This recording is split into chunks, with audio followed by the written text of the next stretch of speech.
Il est tout juste 7 heures en cette matinée du mercredi 21 décembre. Bonjour à toutes et à tous et merci d'être déjà en notre compagnie en cette matinée pour suivre ensemble l'actualité de la métropole lilloise. Bon réveil, bonne journée à toutes et à tous. Voici donc le journal de la rédaction.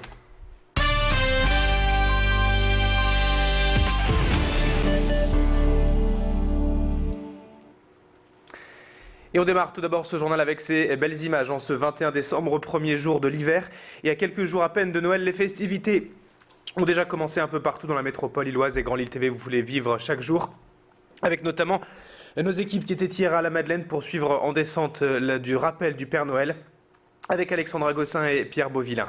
Les enfants, ce soir, sont très nombreux pour l'accueillir, pour avoir un petit mot et surtout savoir si le Père Noël a bien reçu toutes les lettres des enfants. Et voilà, on voit le Père Noël qui a été acclamé par les enfants pendant plusieurs minutes. C'est important pour vous aussi, Daz, de voir de voir le Père Noël? Ouais, surtout pour mes petits-enfants. Je vais bientôt être grand-mère une troisième fois, donc on est content pour eux. Et puis on maintient la fête de Noël, une tradition, et en ce moment, pour nous, c'est important aussi. Et en cette veille de Noël, il n'y a pas que le Père Noël qui soit débordé. La Poste aussi doit faire face à un surplus d'activités actuellement, car beaucoup de cadeaux sont envoyés par la Poste ou commandés via Internet. Et nous sommes allés au centre de tri de Roubaix pour découvrir ce grand rush des livraisons. La période de Noël représente 10% des volumes envoyés durant l'année, car ces jours-ci, la Poste doit traiter près de 5000 colis par jour contre 3000 en temps normal. Cette période est préparée depuis le mois de septembre et 2 équipes tournent de nuit et de jour pour assurer ces livraisons. Le record a d'ailleurs été battu cette année sur le plan national avec un maximum d'1 700 000 colis traités en une seule journée très récemment. Explication complémentaire avec Didier Berthe, le directeur de l'agence Colis Poste de Roubaix, au micro de Clément Carion. La période de Noël, déjà, c'est l'augmentation de volume due à Internet, parce que beaucoup de personnes mettent en commande sur Internet, et effectivement, nos volumes se multiplient par rapport à cette période qui est vraiment énorme pour nous, et qui représente à peu près 20% du chiffre d'affaires de Colis Poste. Et c'est vrai que la plupart de mes colis postiers ont des enfants, et livrer des colis de Noël, c'est avec grand plaisir. En bref, l'ancien responsable des relations publiques de l'hôtel Carlton, René Cochefer, a bel et bien été entendu par les juges lillois hier à Lille.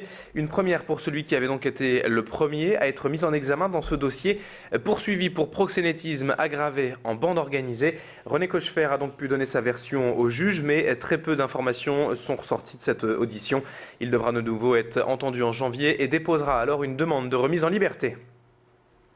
En bref, dans l'actualité également, côté fait divers, cette fois un jeune homme de 21 ans est décédé hier soir à la Madeleine vers 20 h après avoir reçu un coup de couteau au thorax lors d'une bagarre qui aurait éclaté un peu plus tôt à Marc-en-Barœul.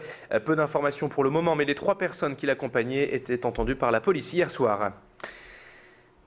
Et puis on évoque maintenant cet incendie meurtrier hier à Roubaix dans la nuit de lundi à mardi vers 2 h exactement. Le feu a détruit ce bâtiment de la place Maugin dans le centre-ville. Un magasin d'ameublement et d'art de la table a pris feu, se propageant aux étages et aux appartements situés au-dessus. Une femme est décédée lors du drame et un homme grièvement brûlé a dû être hospitalisé au CHU de Lille. Une 3e personne a été légèrement brûlée par l'incendie. Un logement voisin a également été la proie de ce très violent incendie. Une enquête a été ouverte par les policiers de la sécurité urbaine de Douai pour déterminer les causes du drame. Les propriétaires du magasin avaient déjà subi des tentatives d'incendie depuis quelques mois et avaient déjà porté plainte à la police. Écoutez le témoignage d'une voisine recueillie sur place par Pierre Beauvillain. J'ai vu le magasin à côté de chez moi qui flambait et que ma maison était dans un état aussi lamentable parce que les pompiers ont dû fracturer ma porte pour pouvoir passer par le jardin. Ce n'est pas la première fois. Mais bon, c'était pas quand même avec des dégâts aussi considérables, quand même. Puis là, il y a eu des blessés. Je crois qu'il y a même un mort, de toute façon. C'était des nouveaux commerçants et au-dessus, c'était des locataires et je ne connaissais personne. Un mot de football à présent dans ce journal avec le dernier match de l'année 2011 pour le LOSC ce soir. L'année historique lilloise marquée par le doublé Coupe Championnat en mai dernier va donc prendre fin ce soir avec la réception de Nice au Stadium. Rendez-vous à 19 h pour le coup d'envoi de cette rencontre qui pourrait notamment permettre aux Dogs de passer la trêve hivernale sur le podium de la Ligue 1 et rester invaincu depuis 17 matchs. Du sport toujours et enfin pour terminer cette édition avec du basket et l'année qui se termine mal. En revanche pour le SBVA, les filles de Villeneuve d'Ascq se sont inclinées hier soir face à Aix, 55-65, en match avancé de la 14e journée de Ligue féminine. Face à un adversaire direct au classement, les Villeneuvoises ont raté l'occasion de rebondir après leur déconvenue le week-end dernier dans le derby face au Hainaut. Le SBVA est donc toujours en milieu de classement mais glisse dangereusement vers la zone de relégation. Retour sur le match avec l'entraîneur villeneuvois, Abdou Ndiaye, au micro de Tanguy Lécluse, l'entraîneur qui exprime sa déception suite à cette défaite. Il y a une grande déception ce soir parce que la réaction de l'équipe a été tardive.